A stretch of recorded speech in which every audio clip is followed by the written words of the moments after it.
Welcome to Master of Science with host Professor James McCanney. The good professor's career spans 50 years as a university teacher, scientist, and engineer. Each week, he will explore the rapidly changing world of science as many long-held theories are crumbling under the weight of new data. He will cover the fields of geology, archaeology, meteorology, oceanography, space science, astronomy, cosmology, biological evolution, virology, energy, mathematics, and more. So please welcome the host of Master of Science, James McCanney.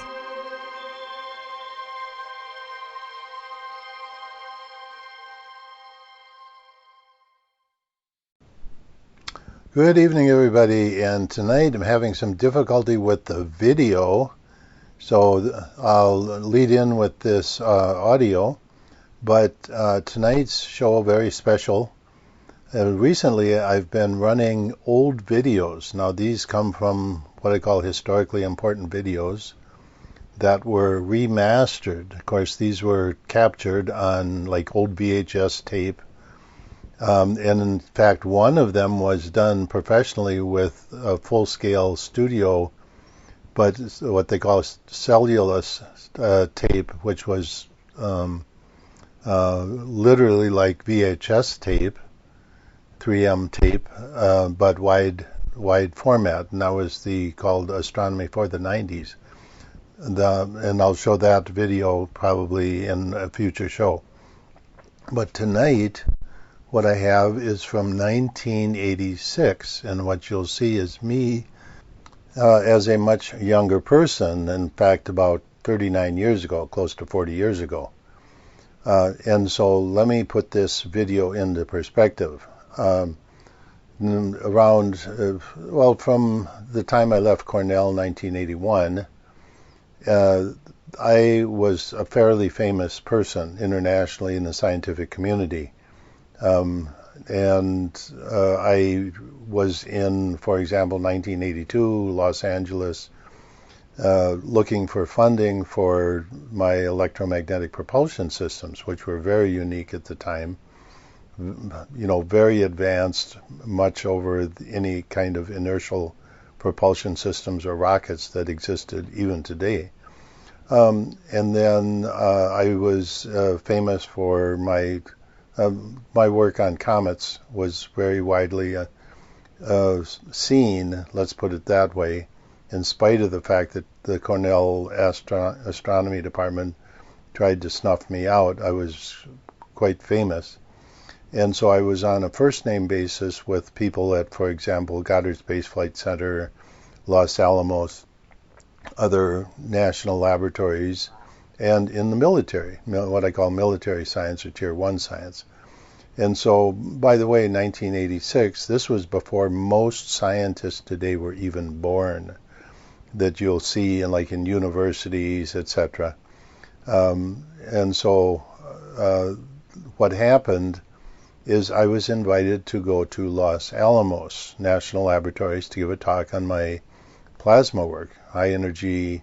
It covered so many topics. As you can, if you followed my work, you know that it covers maybe 20 or 30 different topics relative to space science. Okay, so anyway, I'm invited to Los Alamos to give a talk to the high energy plasma physics group at Los Alamos.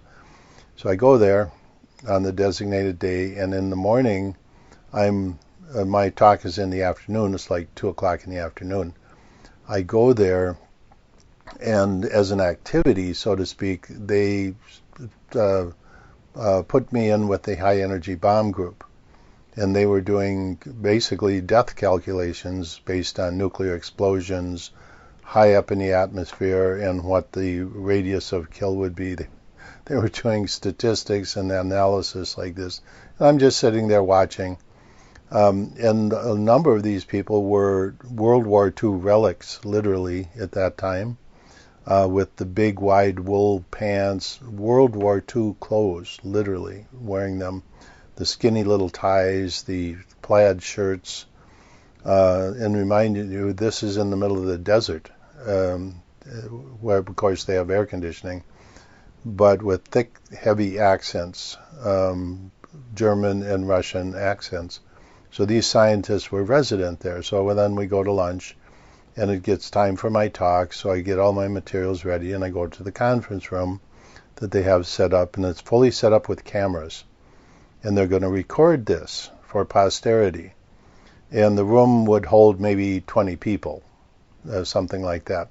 Well, the scientists start coming for the talk, and by the way, the name of the talk was something like, "Are comets really dirty snowballs?" And so it drew a lot of attention, and I always draw a crowd, where a lot of times I'm used on primetime radio or even television to, on ratings night, they will call me up, and they know I draw a big crowd, so that maximizes their financial setup when they have advertisers. Anyway, so the room quickly fills up with scientists, and it overflowing. It's clear that this little room is not big enough, so they move the venue to another room, a much larger room, but they don't have time to move the camera equipment. Now, I've had videos of me at other locations, like the 19th International Electric Propulsion Conference. I'm in a video there, but of course that's a closed meeting, and there is a result of that IEEE paper that was published with my electromagnetic propulsion system.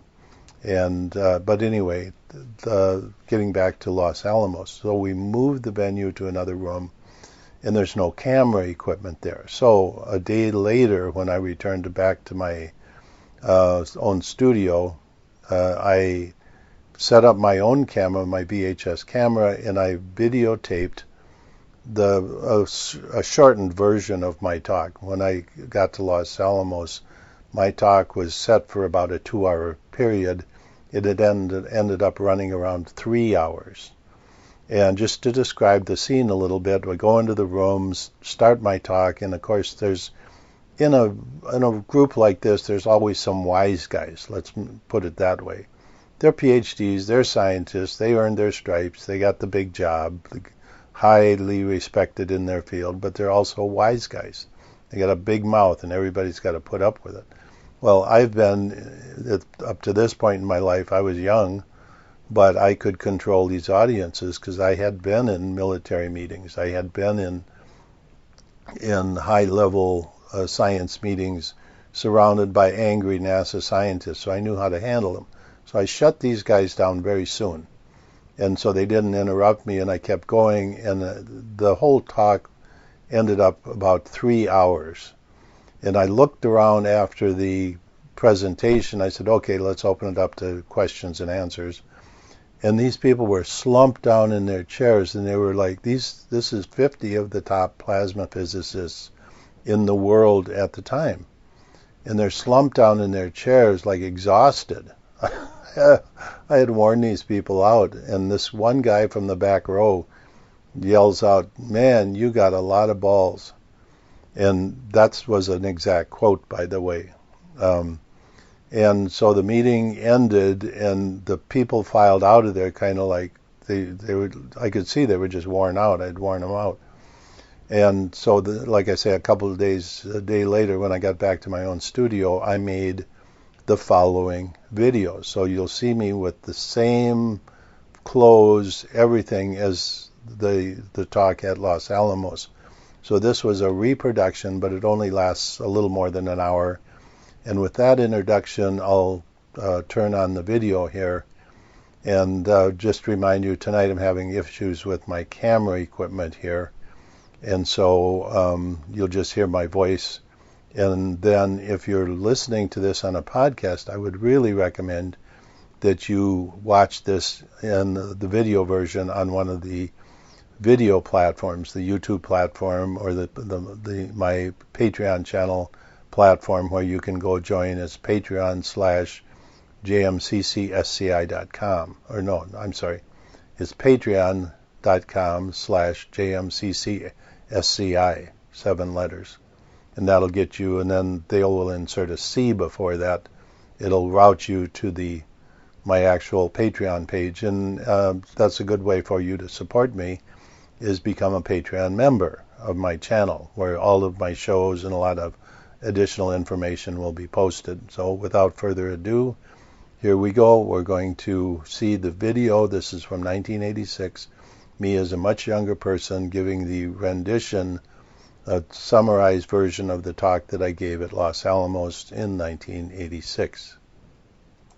But first of all, a copyright notice. This video and audio are copyrighted. No portion can be reproduced in any form, any manner, transcribed without the express written permission of J. McCanney Science, LLC. Good evening. My name is Jim McCanney, and I'm here to describe the new theory for comet behavior. The video will last about 45 minutes, and in it I hope to describe the theory that I've developed for comet behavior and give a small demonstration which was performed at a local high school to show how the electric fields combine to form the cometary shape and a number of other principles involved.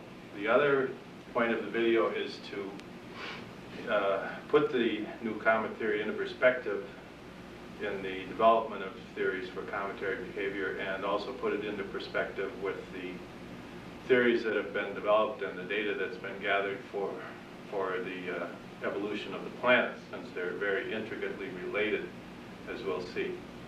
The history, just a brief history of this comet theory, goes back to 1979 when I was working at Cornell University lecturing in physics and mathematics and studying what is known as the three-body problem. Three-body problem is where you have a major mass such as the Sun, you have a secondary mass such as say Jupiter, a major planet, and you have a third mass which is smaller than the other two generally, to simplify the problem. And this is a very complicated, although it seems simple, it's a very complicated problem mathematically and has never been solved analytically. I was working on this problem and decided to include electric and magnetic fields just for fun. Not thinking about comets, not thinking about solar system evolution, not thinking about anything in particular. I was just doing this more or less for fun. And the results that fell out of this were quite amazing. In fact, it became clear that what I was seeing in the mathematics and in the computer printouts and in the analytics that developed out of the mathematics was very similar to the phenomena occurring in comets. It seemed to describe certain things better than the traditional theories regarding cometary behavior, and it also had some side effects which seemed to explain certain phenomena in unrelated fields such as general relativity and solar system evolution. The first part of this little lecture, which I'll try and do as I would do as if this were a college audience in a college lecture room, is to describe the comet theory and then show the demonstration, which was done, like I said, a few weeks ago at local high school. To do this, you have to understand something. This is very complex in that possibly a dozen things are going on at one time. And so I can't baby the audience into thinking this is going to be simple. It's going to be complex, and you got to keep a number of things in mind all at the same time. And it's my belief that that the general public is a lot smarter than they're sometimes given credit for, and they do have the capacity to understand this type of thing. So without getting into a lot of equations, mathematics, etc., I'm going to attempt to demonstrate this theory so that it's understandable.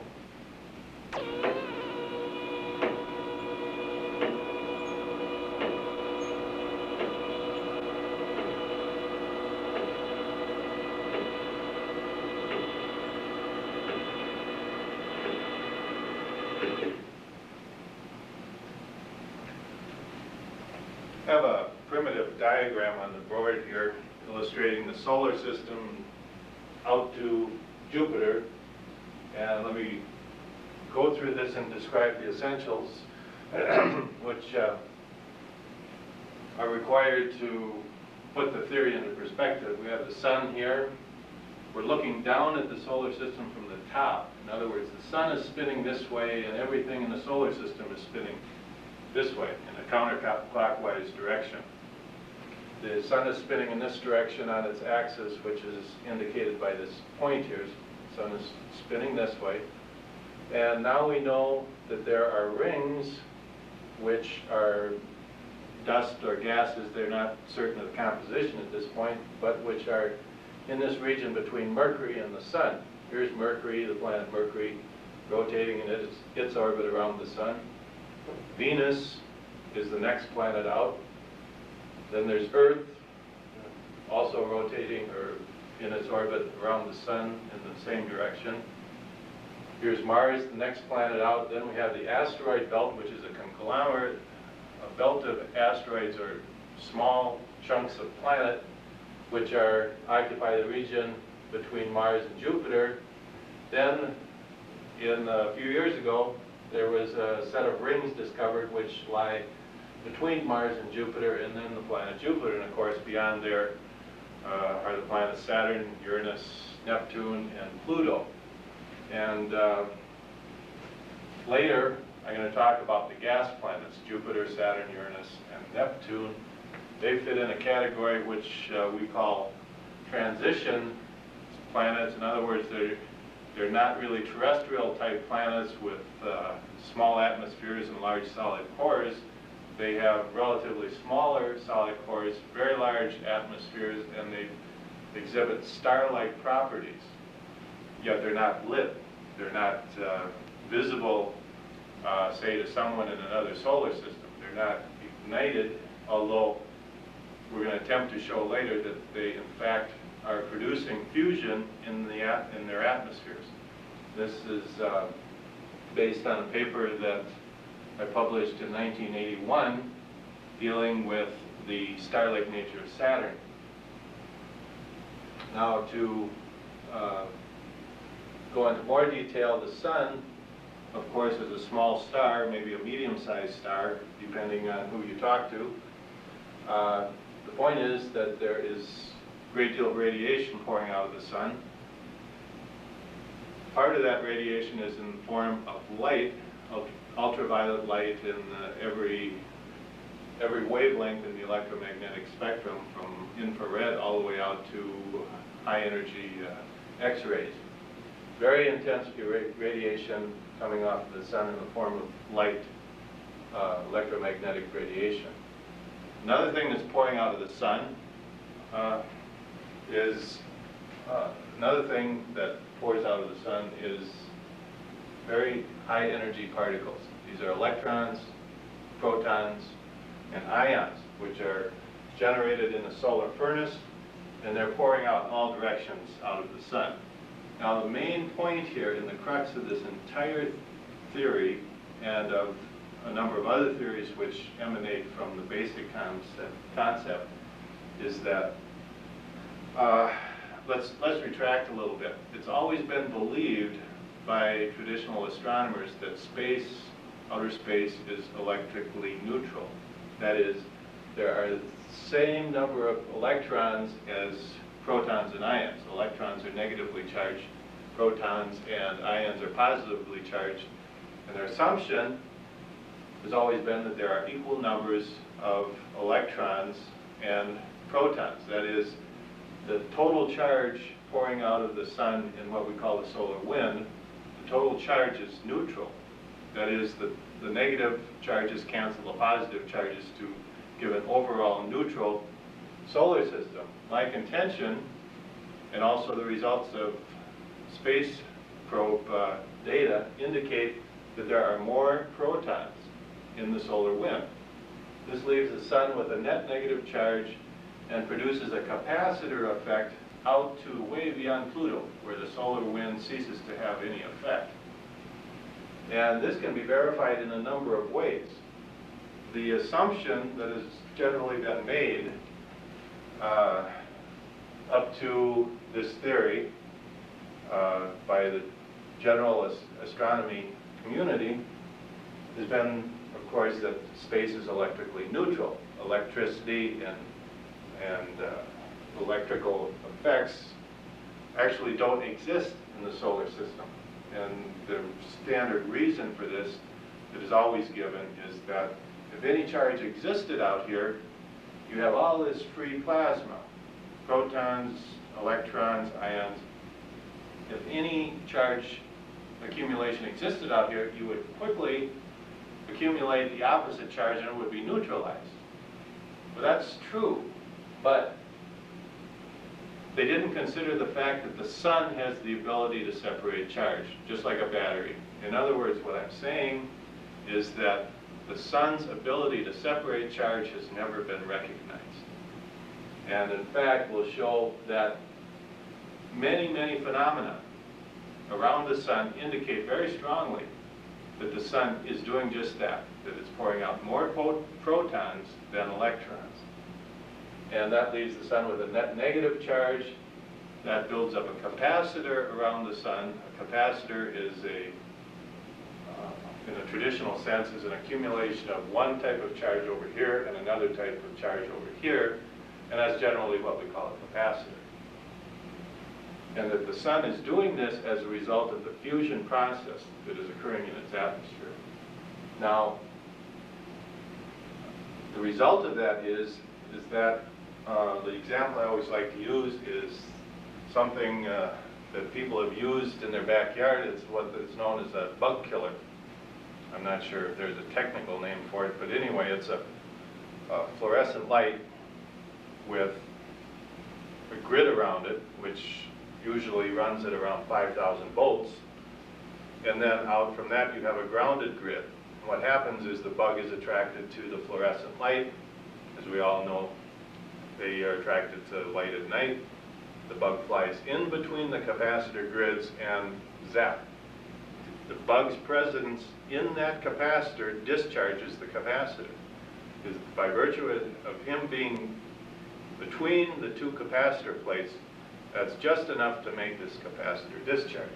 We're going to show this is exactly the same thing that's occurring in the solar capacitor, and that comets, in fact, are the discharge of the solar capacitor. This is very different from the snowball comet model, which says that snowballs, dirty snowballs, move into the inner solar system, are irradiated by solar radiation and sublimate. In other words, they turn from the solid into the gas state because of the heat and radiation from the sun, and diffuse. And of course their explanation is that the tail always points away from the sun because after it sublimates, the solar wind and solar radiation pushes it out into a long tail, and magnetic field lines, etc., collimate these ions into a long thin tail that can stretch for hundreds of millions of miles. That's the snowball comet model. This model predicts that the electric field of the sun and an electric field which is set up around the comet nucleus during the discharge of the solar capacitor are the elements which create the elongated cometary tail, which is always pointed away from the sun. We'll go into all this detail in a minute. I just want to go through another couple explanations here, and then we'll go to the demonstration which occurred over at the local high school. Now, we've said that the sun is left with a net negative charge. Out here, we have these rings of dust and gases. And these are then positively charged with respect to the sun. So here's your capacitor. Your sun is in the center. It's left with a negative charge because you have more protons leaving the sun than electrons. That produces a positive charge relative to the sun within these rings of dust and gases which circle the sun. And as it turns out, these are the sources of cometary tail material. the point of the new comet theory, and probably the primary difference between this and the snowball comet model, is that in the new model, the dust and gases in the tail are moving in towards the comet nucleus. They are building up on the nucleus, and they're not melting away as specified in the dirty snowball comet model. Now, let's take a hypothetical asteroid which comes in from beyond the solar system, and let it be captured by Jupiter. This is a process that's very well known. We've used this process in reverse to send satellites out to the outer planets. It's what they call the slingshot effect. We'll start at Earth with a satellite and say we'll send it by Mars. It'll whip around Mars and gain energy, and therefore we can get it to Jupiter, and we can whip it around Jupiter, and it'll send it out farther to Saturn, and on and on. In other words, it gains energy as it goes out. Well, that same process works in reverse. If a asteroid or a foreign body from the solar system comes into the solar system, if it takes on just the right orbit, it'll pass close to Jupiter, or any one of the planets for that matter, and it'll be captured into the solar system. In other words, it loses energy. It goes, the reverse process occurs, and this is a very well-known, well-understood process that all the mathematics, the celestial mechanics governing this are well-known. And so what we've got now is a new member. Let me draw an orbit in here.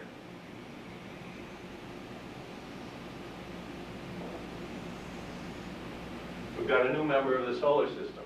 It's moving in this elliptical orbit with the sun at one focus. This is a cometary type orbit, and it's long been known that asteroids and comets occupy very similar type of orbits. And the association has always been rather hazy, but I'm going to show in this example that there is more than just a chance association between the two. Now we have an asteroid. This is not necessarily an ice ball. In fact, it's my belief that there's no ice in cometary nuclei. And in a minute, we'll show why there cannot be any ice in a comet nucleus. We have this asteroid. Now, let's say, just for example, that it's in a retrograde orbit. That means the planets are all moving this way. Let's make the asteroid move this way, the opposite direction of the planets. That's not important. We could let it move the other way also.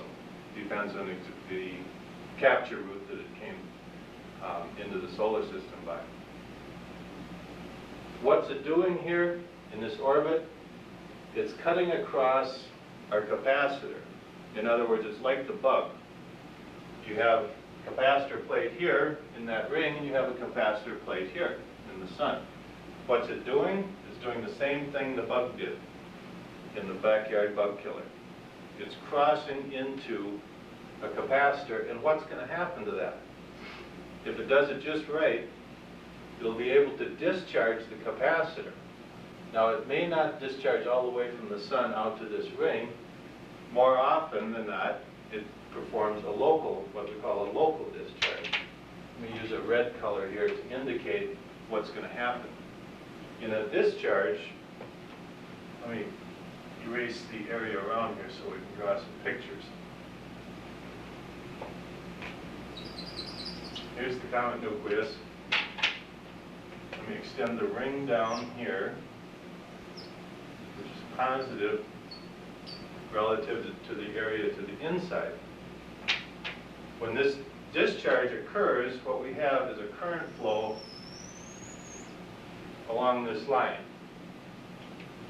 That's the line of what we call the gradient of the electric field. The electric field gets more positive, the charge density gets more positive as we move outwards away from the sun. So the discharge is going to occur along this line, and the line directed between the sun and this ion cloud. Now, in the discharge, it's going to get a little more complicated now. We have electrons which are free to move outwards. Electrons are light particles. In other words, light is not a good word. They are, relative to ions, they have a relatively small mass. Relative to a proton, they are about 2,000 times less massive. Relative to an ion, they are sometimes hundreds of thousands of times less massive. Yet they have the same charge as an ion, although negative of that charge. So what happens is the ions are much more free to move in this electrical discharge than the ions sitting in this ring. In other words, we're creating a discharge between this area here of positive charge accumulation and this inner region here. So that what's going to happen due to what we call the higher mobility of the electrons, they become the majority charge carrier in this discharge. So let me draw a bigger arrow indicating electron current. And let me draw a smaller arrow, I'll use green for this, indicating ion current. Now these are actually, if you did it in proportion to reality, this would be thousands of times, possibly hundreds of thousands of times larger than this. So the majority of current in the discharge is in electrons. Now, what happens here? Well, this is an asteroid and a stream of electrons. As that stream of electrons pours into the comet nucleus, I'm going to call this asteroid the comet nucleus, it's a very high energy discharge. And what happens here, it's just like throwing a rock in a stream. There's a pressure that builds up on the upstream side. So in the region around here, you get an accumulation of electrons because of the pressure on the upstream side of this, what is now an obstruction to the discharge. Okay, so now we have an accumulation of electrons right here. We also have an accumulation of electrons here. The combined electric fields, and this is just from basic elementary freshman college physics, the combined electric field of the sun and this cloud of electrons here is going to look like this.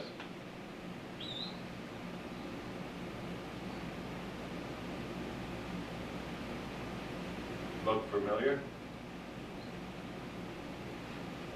And it extends back to the ring, possibly farther. But in general, this is what we're looking at. Now, what happens to the positive ions in this region here, in the ring? They're drawn in along these electric field lines, and they accumulate in this region of electrons. In other words, the ions pour in, the electrons are waiting here, and they recombine, and where do they go? They build up on the comet nucleus. And this you'll be able to see in the demonstration. Possibly we should go to the demonstration now, and we'll come back to the theory after watching the demonstration. But before going to the demonstration, watch for a number of things. We're going to have a ball that's charging up, which represents the sun. This is a little Van de Graaff generator. It's available in any high school across the country. And attached to that, we have another small ball, which also is going to have a negative charge. It's going to be building up electrons. And what we're simulating here is exactly what I've just shown you. Then we're going to take some wood splints that are smoking. In other words, they're producing ions. Smoke is ionized dust and gases, just like you find in a comet tail. And you'll be able to see all of the phenomena that you generally see around a comet. You'll see the buildup of a cloud of gas and dust around the nucleus that's slowly settling onto the ball, the small ball. You'll see the ions racing in from the wood splint that's smoking. You'll see the smoke pouring in. Another thing you'll see is some of the ions will be moving in towards the ball, but some of them will be moving away very rapidly. Those are negatively charged ions. So you have two currents. You have one that's moving in towards the nucleus. You have the negative ions which are moving away. When we move the ball, you'll be able to see this cloud that's around the little ball. You'll be able to see it move with the ball.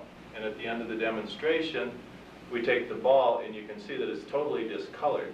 Now this is something that can be repeated in any high school.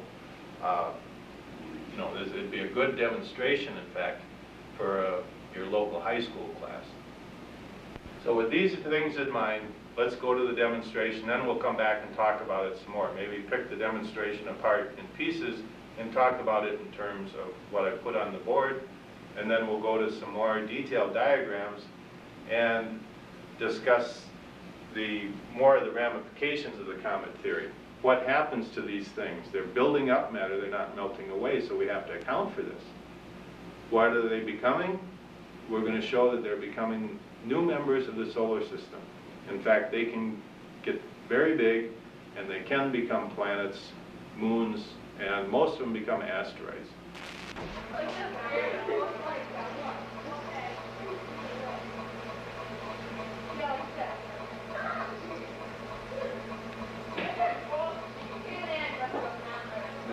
That's doing it. Isn't that beautiful? It's amazing the way that cloud's around there. It comes out really clear on this thing. It does? Oh yeah. Oh, great. I just told them we're going to be world famous here. We just discovered the Thompson effect. Are you ready? Anytime you're ready. Yeah. Now, do you want to do it? Let's see, maybe I'll hold the stick. I seem to be good at that. All right, now how do you start this thing up? It's on. It's the one that red. Oh, it's running? Yeah. Oh, okay. I'm just filming all this, and then I'll just clip the Okay. project.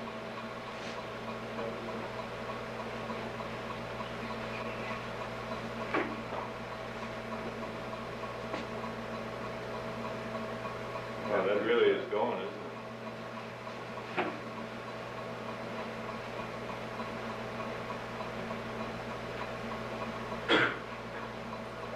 Slightly down. You can see how that dust cloud accumulates on the, See that? Yeah. right around there for about, Let's take it away. there.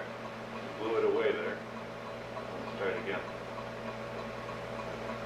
You can see the ball getting discolored from all the smoke that's Collecting right Yeah. around it. Okay, let's away from that.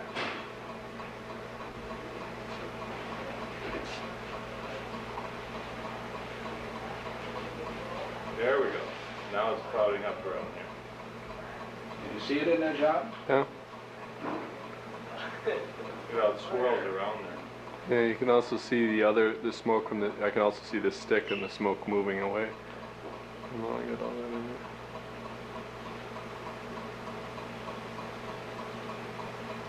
Smoke way out here. Oh, look at that. Let me pull the ball away just to show what happens to the smoke otherwise. You bring it up again. Oh, that's cool. Shows it, doesn't it, John? Oh yeah, yeah. All right, let's see if it comes up here. Put that down. Let's see what happens there. All right, now, how much tape you got? Oh, a couple hours. All right, let's put that one up. Okay. Discharge it. Touch base. Uncovered. Yeah, that kind of hurts, that little snap.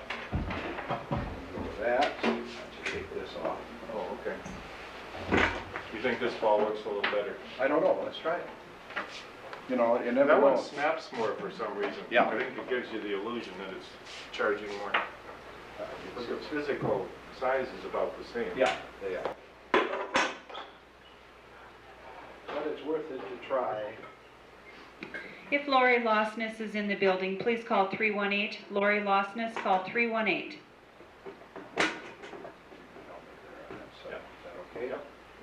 All right, let's try it. Let me me see. What's your name again? John. John? Right.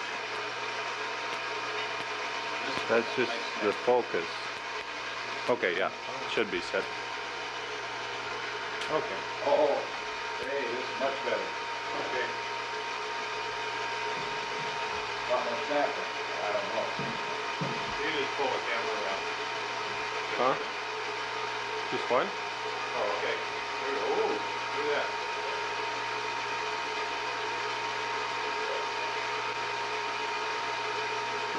Can you see it, John? Oh yeah. Try and zoom in on that. Yeah, I am already. I'll pull it away. Bring it up. Let's see what we got. Move that stuff. There we go.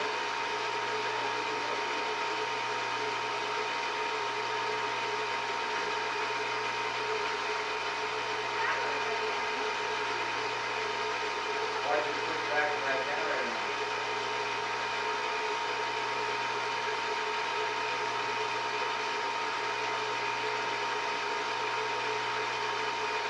You really see it now, can't you? Yeah. You drop it away. Let's go.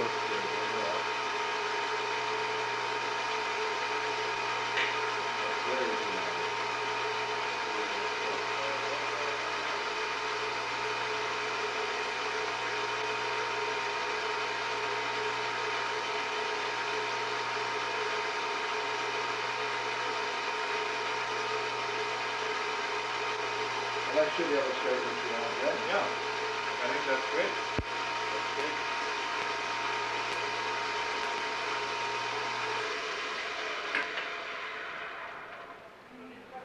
Well, you don't always succeed when you do things like this.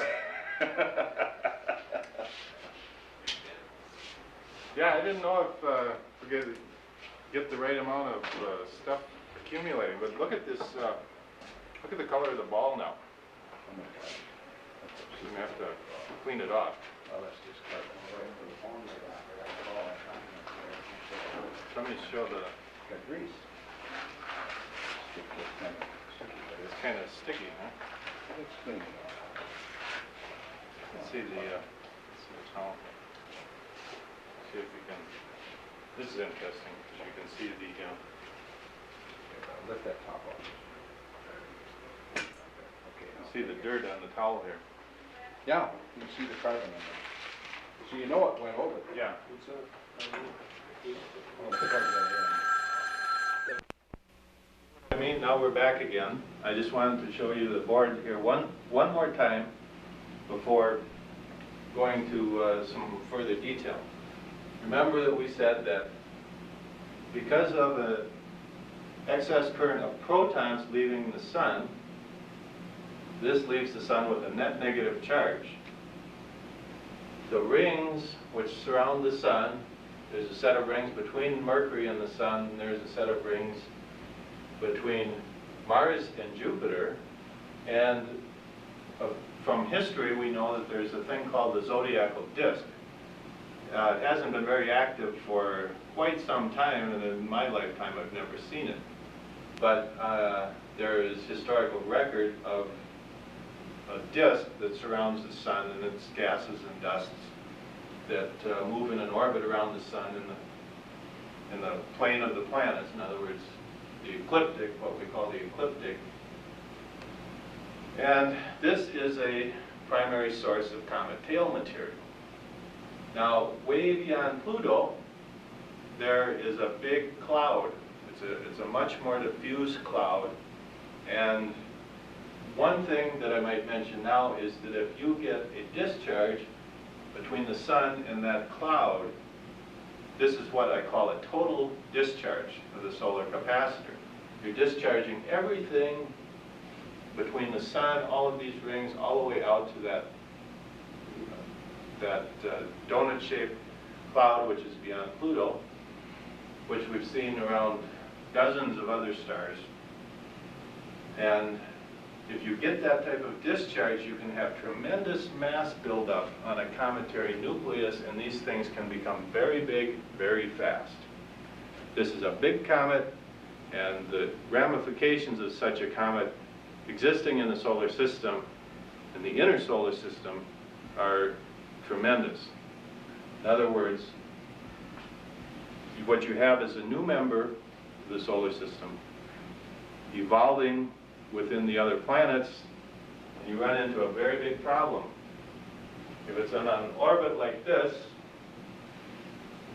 there's a possibility that it can collide with the Earth or one of the other planets. But more than collide, even if it comes close, now you have the possibility of electrical discharges between that body and the Earth, and you have the other possibility of what we call gravitational waves. In other words, they come so close that tidal waves are set up not only in the oceans of the Earth, but in the land masses that form the mantle. This has tremendous ramifications in terms of the geology and the ongoing evolution of the mantle of the Earth. We'll talk about this a little bit later. So let's go right now, and I'll put the screen down, show some overhead projections of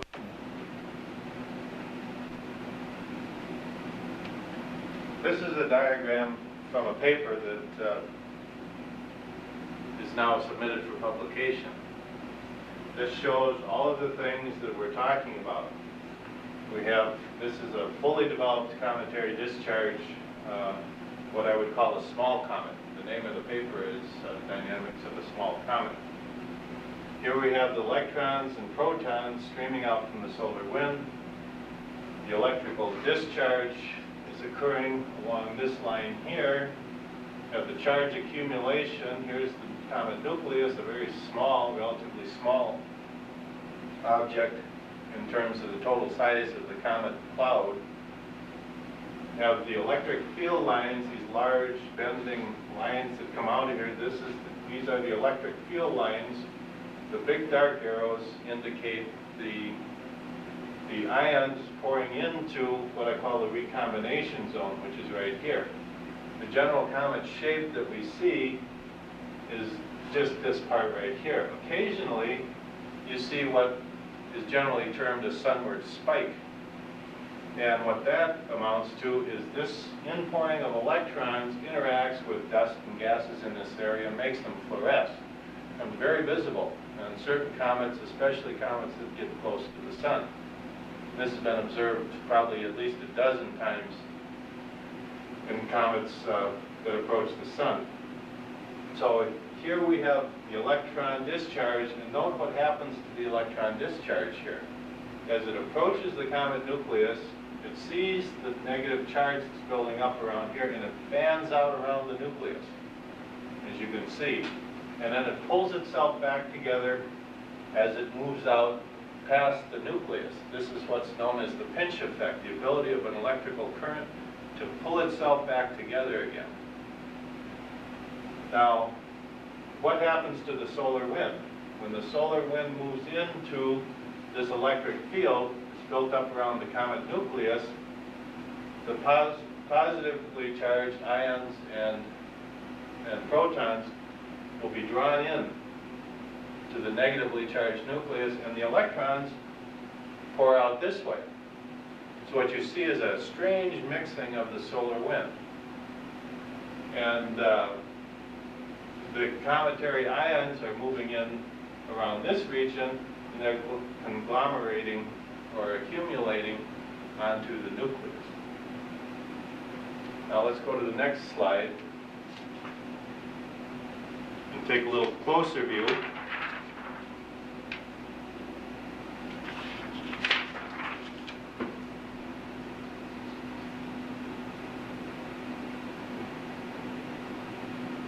Okay, this is a slightly closer view, and we're putting in a little bit more detail. Once again, you see the negative, the big arrows are the positive ions which are pouring into the nucleus. Here we have the nucleus, small dot in the center. You see the electron current fanning around the nucleus. You see the electrical field lines, these large curved lines, invisible lines of electric field which emanate and down which the ions in the tail move. And then here, this line is the path of the ICE satellite, the NASA Goddard ISEE-3 satellite, which was renamed ICE for the Giacobini-Zinner comet flyby. It moved through the comet behind the cometary nucleus. And let's just walk through what that satellite experienced as it went behind the nucleus of comet Giacobini-Zinner. Possibly as much as 1 million miles is not definite. I don't have the exact figures, but it's probably 1 million miles from the comet nucleus. They start encountering a gradually rising magnetic field. And it's out of the plane of the ecliptic, which is very strange because the solar magnetic field generally wraps in the plane of the ecliptic. And it gradually builds up until you start sensing these electrons, and they start picking these electrons up as they get closer to the comet nucleus. And they also detect that strange mixing of the solar wind, which was on the last diagram. The electrons were bouncing out, and the positively charged ions and protons in the solar wind were being drawn in. They detected that strange mixing of the solar wind. You don't see what you call a traditional bow shot. You see a gradually rising magnetic field until you get into this very turbulent area here where you find streamers of electrons pouring upstream, and every now and then a streamer of ions moving down into the comet nucleus. This funny mixing, if you're expecting what, if you're thinking in terms of the snowball comet model, this doesn't make sense with what you would expect. If you push your imagination, you might be able to explain some of this. But it does take a bit of imagination. Now once you get in here, in this region close to the comet nucleus, your magnetic field starts bouncing up and down and backwards, and it starts rotating like this.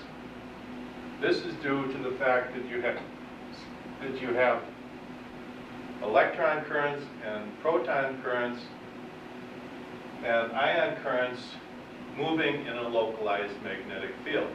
This is one of the main points of difference between the snowball comet model and this model, is that this model definitely produces an internal magnetic field in the comet. And the way you detect that is very difficult to detect just in terms of the magnetic field, but what you do detect is the spinning of the magnetic field, which means that the ions that are moving, that are in small consolidated groups, and the electrons that are moving in streams, these small consolidated streams, move in a helical pattern. Instead of just moving straight up like this, they actually spin up. And you detect this in your magnetometer. Like I say, there's a spinning of the magnetic field. And this was definitely detected by the ICE satellite. Now as you get back into the tail area, you start detecting the cometary ions and the dust. And they in fact detected a very strong accumulation of electrons. The electron temperature dropped significantly by many orders of magnitude, which meant that there was an accumulation of slow-moving electrons. And the number per square centimeter of electrons jumped by at least a factor of 100, possibly more. So what you have is an accumulation of slow-moving electrons right in this region, which was definitely measured. The magnetic field continues to bounce back and forth and up and down and around as you move through here, as you detect the fine structure in the active tail region, and then you move out with the magnetic field pointing in the opposite direction now. Because in these far regions, what you're detecting is the overall magnetic field of this total discharge. You're detecting a magnetic field that's due to that total discharge, and that wraps around the comet nucleus. It comes out like this, and it wraps down, like that. So that's what you're detecting. This is exactly what they detected at Giacobini's inner. It wasn't an ice ball. There was no ice in there. Now, I've said this a couple of times, that there are reasons why there is no ice in the nucleus of a comet. The main reason is you have tremendously high energy electrons slamming into it constantly at this point, and those electrons have enough energy to go through solid steel. If you've ever seen what the military is playing with now in the way of electron charged particle beams for use in the Strategic Defense Initiative, they can take an inch-thick piece of steel and burn a hole through it in a fraction of a second with an electron beam. Well, you have the same thing happening here, and it's bombarding this comet nucleus. You have tremendously high energy phenomena occurring right in this region. Now let's talk about what happened at Halley's Comet. The Giotto spacecraft came in very close in front of Halley's nucleus. It photographed it. It wasn't white, it wasn't snowy, and it wasn't ice. It was black, and the blackness is due to the carbon, and the hydrocarbons which have been burnt onto that comet nucleus. The other thing that they detected very definitely is at closest approach, they were totally blasted out of the water. All of their computer systems went down. All of their memories were totally destroyed. Most of the backup switch systems had to be switched on because the primary systems were electrically destroyed. And that's because they flew right through the middle of this electron beam. It's amazing that spacecraft survived it all. It was not due, and the jostling of the spacecraft is due to the fact that the metals in the spacecraft interacted with the electric and magnetic fields and tilted it. There's no indication that that was hit by a blast of dust coming off the cometary nucleus. The total implication of what the data says is that it got totally destroyed. Its electrical generating panels, the solar panels, were also heavily hit. And the reason was because they flew through this very intense electron beam in front of the comet nucleus. Around this region, you have a lot of interaction. In other words, you have a kind of a nebulous cloud which is collapsing into the nucleus, onto the nucleus. And tremendous amount of high energy phenomena occurring here where the electron beam is smashing into the fore side of the comet nucleus.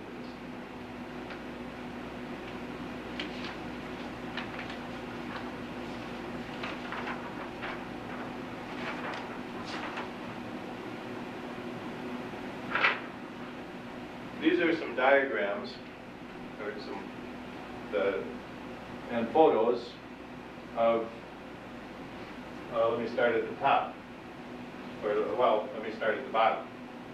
The bottom figure is Comet Aaron Rowland, 1957, came through the solar system, developed an intense sunward spike. This was the first recorded in modern astronomy of a sunward spike. Developed this spike for 7 days. It grew, it shrank, and was very intense. This corresponds to the electron beam on the fore side of the discharge. Other cometary discharges have looked like this. They've squiggled, and this is the rotation. This is this helical motion I was talking about before. In other words, the comet develops a magnetic field, and instead of moving straight through, the charged particles whip through in a helical motion. You see this in the tail. It's very characteristic in the tail area of the comet. It's been observed 100 times. And here's a photograph found near Green River, Utah, old Indian drawings. This is a photograph of old Indian drawings. And coming out, these are definitely cometary shapes. Coming out of the head of the comet, what do you see but the helical sunward spike once again? And this type of phenomena has been photographed possibly a dozen times, in recent history since 1957, since Aaron Rowland came through.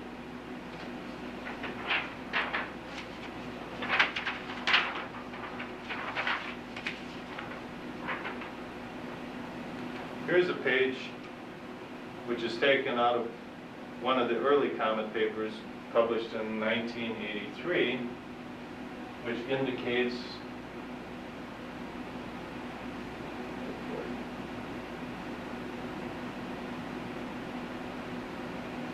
here the leftmost figure shows the sun with a series of positions of a comet in its orbit around the sun.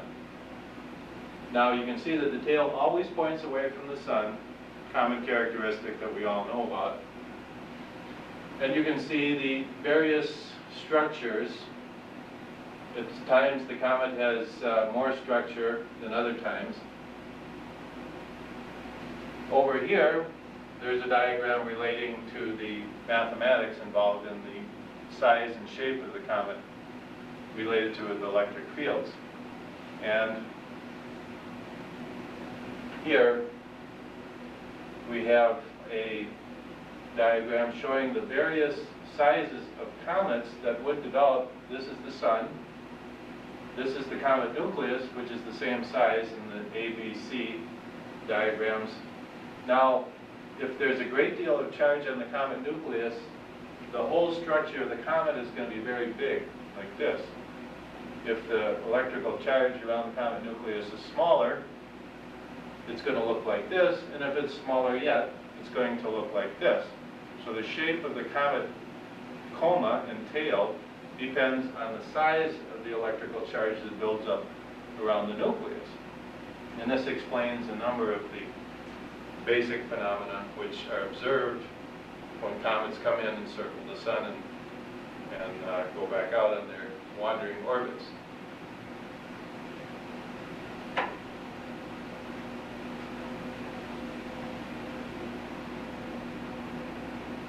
There's not enough time in a lecture of this type to go into all the detail.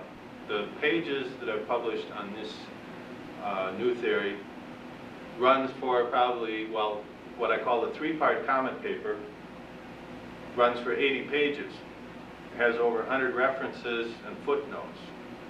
So there's no way I can go through all of the detail and all the physics which are involved in this model.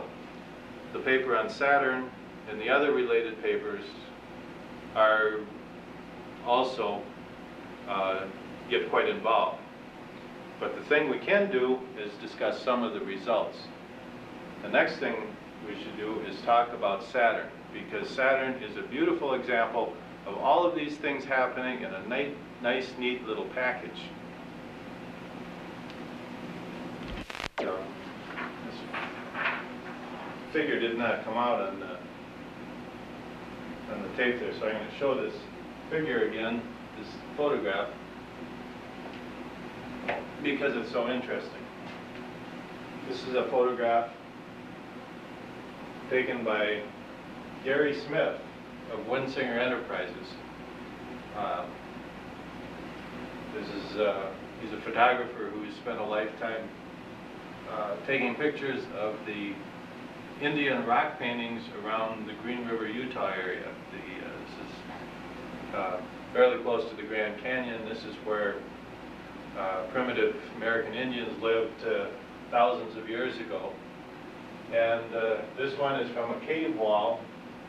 Now, the very interesting part is you have these figures here, and most of the walls are covered with figures of humans or, I suppose, sorcerers, whatever they were drawing. But these two figures are very interesting. They are obviously figures of a comet, possibly the same comet since they're drawn one next to the other. This one does not have the nucleus very well illustrated. This one does. You can see the streaming back of the long cometary tail. And lo and behold, what do you see in front? The helical sunward spike. Now, it's very definitely the same as the figure here. Why did the primitive Indians draw that helical spike like that. Obviously, that's what they saw. He drew it twice, or she, whoever drew this on the cave wall thousands of years ago, drew it twice, so there's no mistake that it's meant to be in the form of a helix. Now, the only way a helix can form in an electrical phenomena, such as you find around the comet nucleus, is for an internal field to exist in the comet. In other words, the comet phenomena itself is generating a magnetic field. It's not a side effect of the solar magnetic field or some external magnetic field. The comet itself is producing a magnetic field. That's indicated by the fact that you have these helical motions. So I'm just repeating that because this photograph didn't come out on the earlier on the tape just a minute ago. This was taken in Minneapolis. That's the IDS tower. Let me see, how tall is the IDS tower? 774 feet, 770 foot. The tallest building in downtown Minneapolis. Was hit by a lightning bolt. This was a few summers ago, and a friend of mine took that photograph, and we used it on the cover of one of the journals that published one of these articles. The point is, electrical phenomena in nature is rampant. For many years and for many decades, the traditional astronomical community has maintained that electrical discharges in space don't exist, that electrical phenomena do not exist, and that gravity is the sole force that governs the cosmos. When Voyager went by Jupiter, it detected a very intense electrical discharge that occurred constantly between Io, the innermost large moon, and Jupiter. In fact, you could see on the dark side, as Io came around the dark side of Jupiter, you could see auroral spots move around near the poles of Jupiter as Io went around. In other words, you could tell that there was definitely an electrical discharge occurring there. All of these things have been explained away, and the true heart of the matter has been avoided, that there definitely is a pattern of electrical discharges that occur in outer space. In fact, the DE-3 satellite of NASA's DE-3 satellite recently discovered similar phenomena around the Earth. The Earth is shielded by the ionosphere, and much of this has gone undetected throughout the space race and throughout the even our use of big radio antennas. This has been shielded because the ionosphere shields the Earth from this. It basically absorbs all of the radiation that's occurring out there, all the electrical phenomena. And if you just sit on the surface of the Earth and try and detect it, you'll never know it's there. And so this is one of the reasons why scientists had always maintained that there is no electrical phenomena in space. When in fact, if you look closely at the data that has been returned from space probes, the data that is available just from observation of comets indicates very strongly that all of these phenomena are just littered with electrical discharges, electrical currents, and all of the phenomena that go with them. The next thing we should pick up on is Saturn. What I feel is the most important data to come back from the space probes. So, well, how can you say something is most important? But what I consider very important is the data that has been returned from Saturn.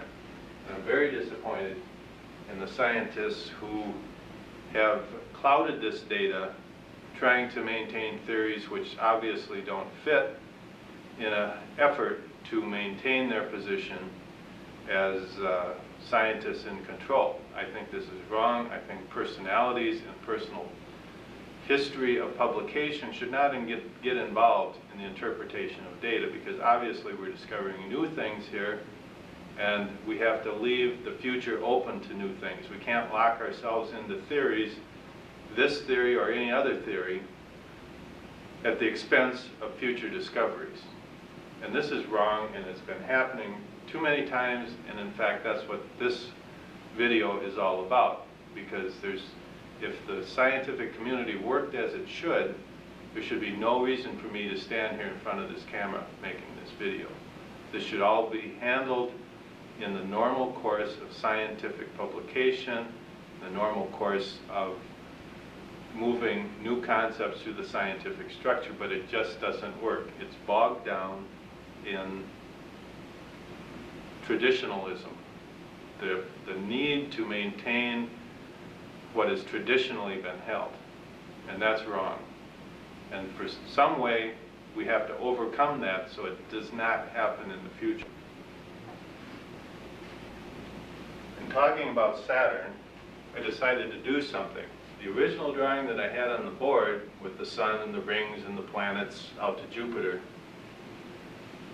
serves, like I said before, there's an analogy, very close analogy between what's going on around Saturn and what's happening around the sun.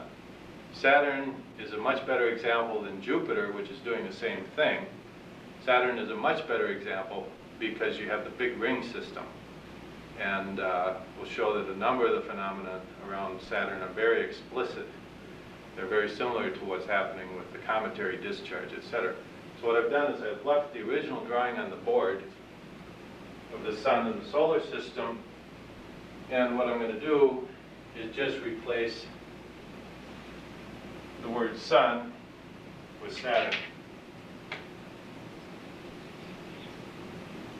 Can't, there's not enough room for it. Instead of solar system, this is the Saturnian system. And instead of Mercury, Venus, Earth, Moon, asteroid belt, etc., we could list the Saturn, the moons of Saturn. We could list the rings of Saturn. We could list the asteroid region, which is known to exist now around Saturn. Everything is just about the same. The question arises, if the sun and Saturn are the same, and the sun is a big star and it's lit, giving off visible radiation that we can see, and Saturn is not, then the question is, in terms of the very, I guess what you'd call a very scientific question would be, is there fusion in Saturn's atmosphere? And if Saturn is star-like, this would be the one requirement, that there be fusion in Saturn's atmosphere. And let me just retrace the history of the theory of fusion in stellar interiors.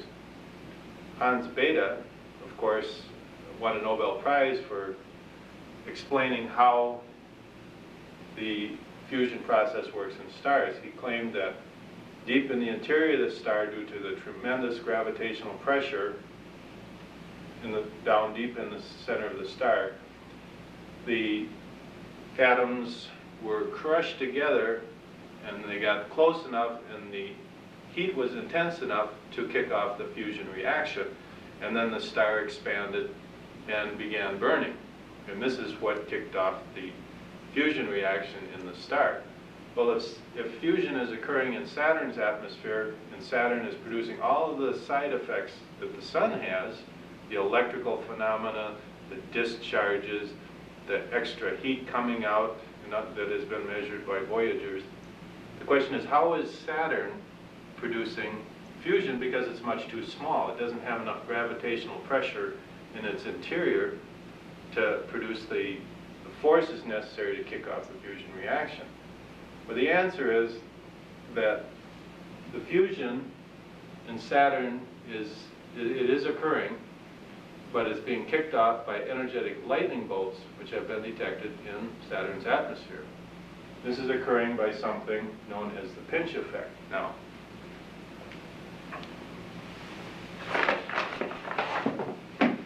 just to illuminate this, I brought in a basic physics book here. This is one I used when I was a sophomore in college.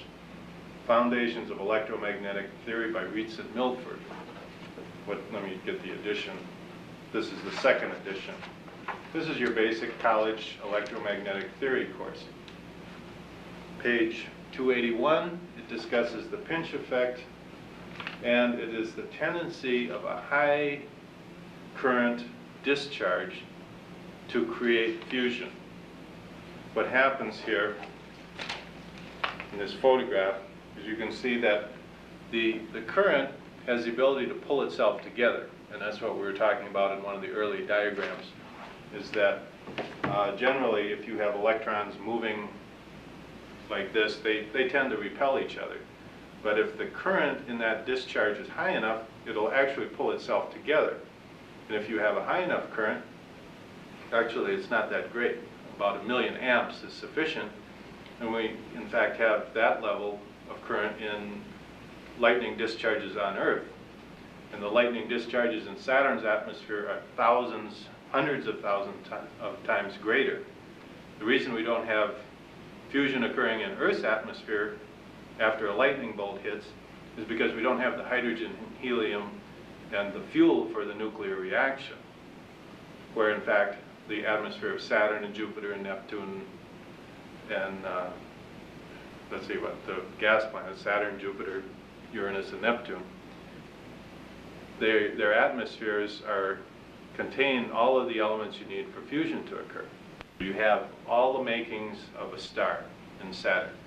So Saturn is a small star. It exhibits all of the properties that the sun has. It's just not enough to make it visibly, to produce visible light that you can say that you would see from Earth as a star.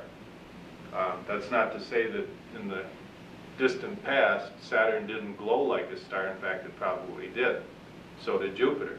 But they've long since cooled down, and their levels of fusion are still very low. But you can see in their turbulent atmospheres the chemical storms that are occurring, which create the lightning bolts, which kick off the fusion discharges, which create the sun-like activity. Now in Saturn, you see the rings, the moons, which are spaced identically almost as the planets are spaced around the sun. You see an asteroid belt of very small particles. This has been detected around Saturn. So the whole Saturnian system is so close to the solar system that it's not even funny. It's almost, it's a mini solar system in every respect. The question is, where are the comets? The answer is the rotating spokes. Remember the famous rotating spokes that Voyager 1 discovered and were also just reaffirmed by Voyager 2? Well, let's look at those in detail. If you have exactly the same system that we've described here, and now the difference between the Sun and Saturn is that Saturn has a much more well-defined ring structure. And now what's going to happen is we have small moonlets. They can be fairly small. In fact, they can be just large ring particles, and that's the indication. All indications show that that's what they are. They are small ring particles. What happens is you get this same discharge. Now, here we have a lot of space in between the comet nucleus and these rings.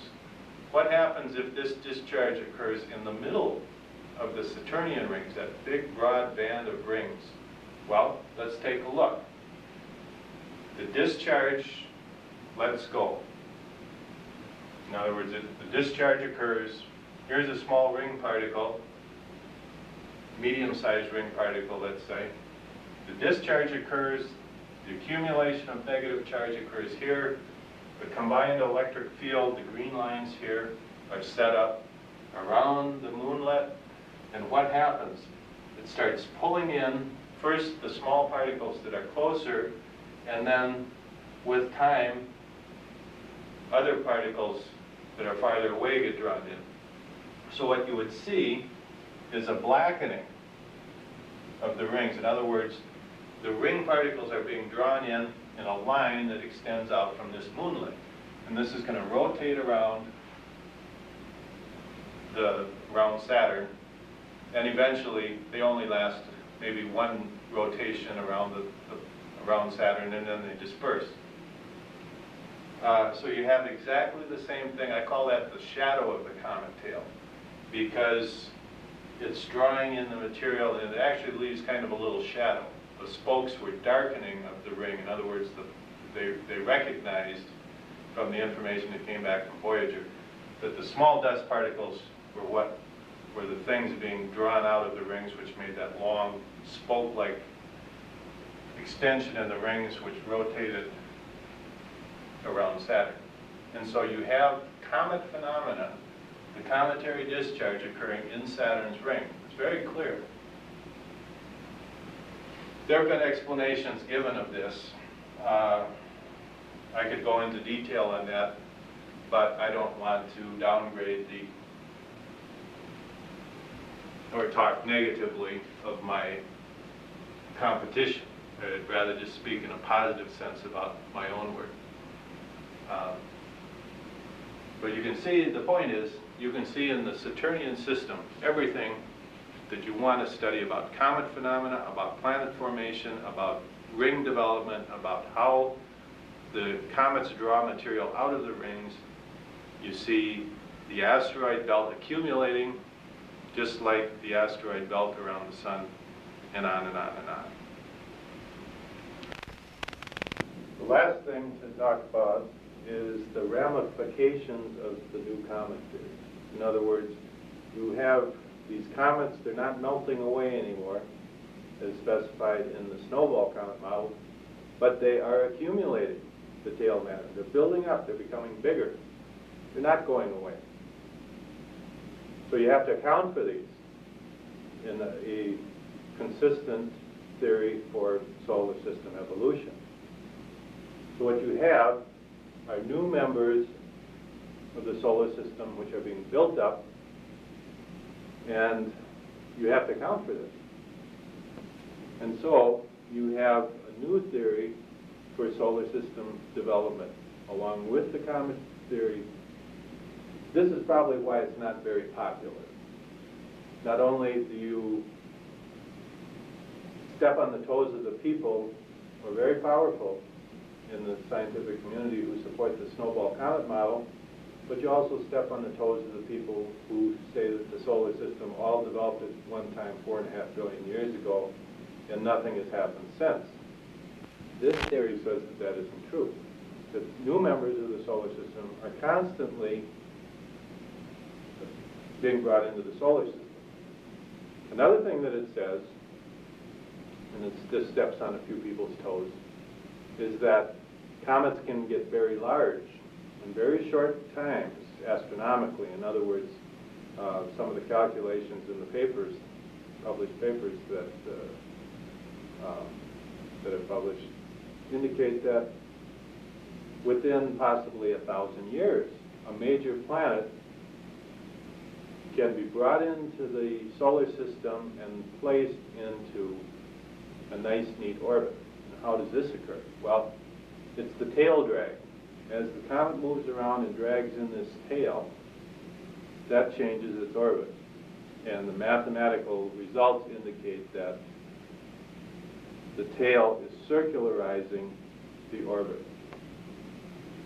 So you see, there's a whole lot resting on the people who are defending the snowball comet model, the traditional concept of the solar system forming all at one time.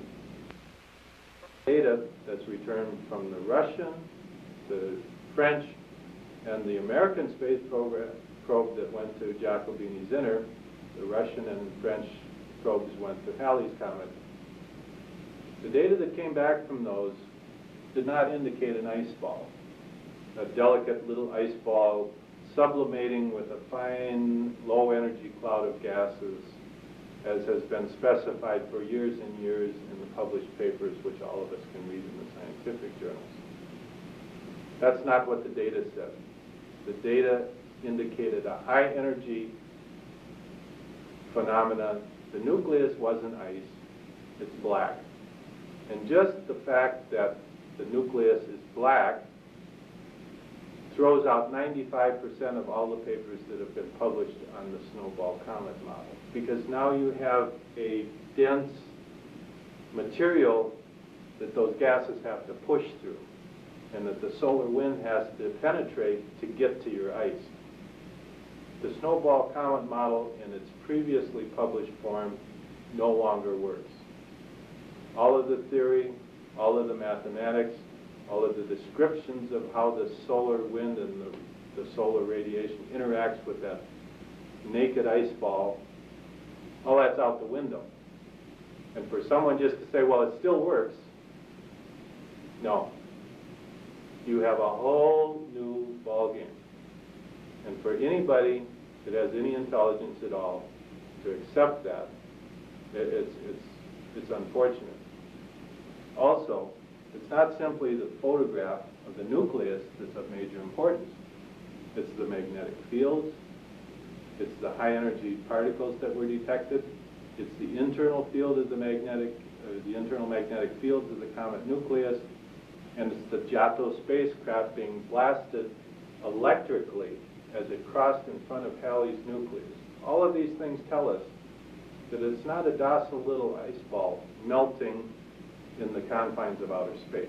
It's a very intense, high-energy phenomenon. A comet is not a low-energy, diffuse cloud of ions.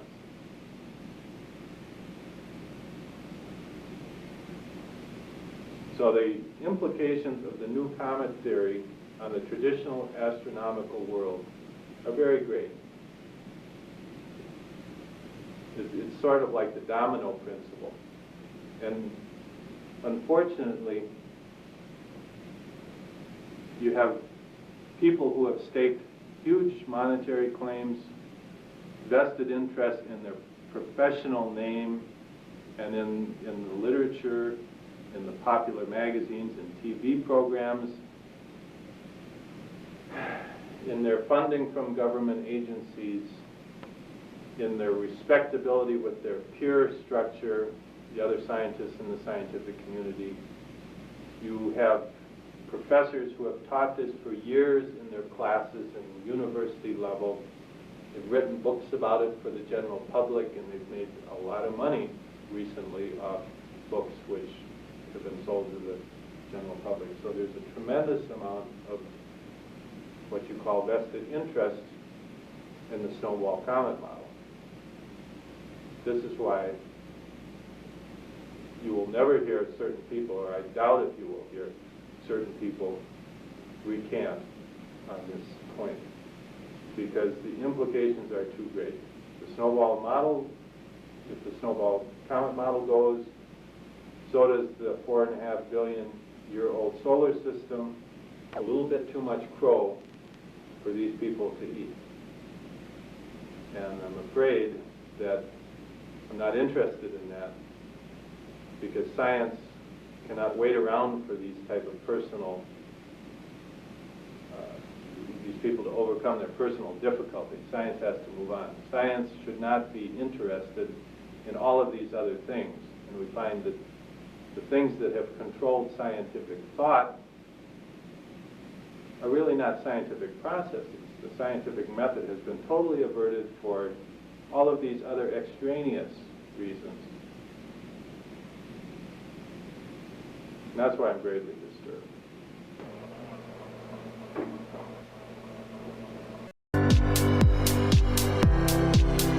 This has been Master of Science with host James McCanney. Join us each week as James will delve into historical figures such as Nikola Tesla, Albert Einstein, and the great mathematicians as we explore the history of man, Earth, and our universe as you've never seen it before. Tuesdays, 7 p.m. Eastern,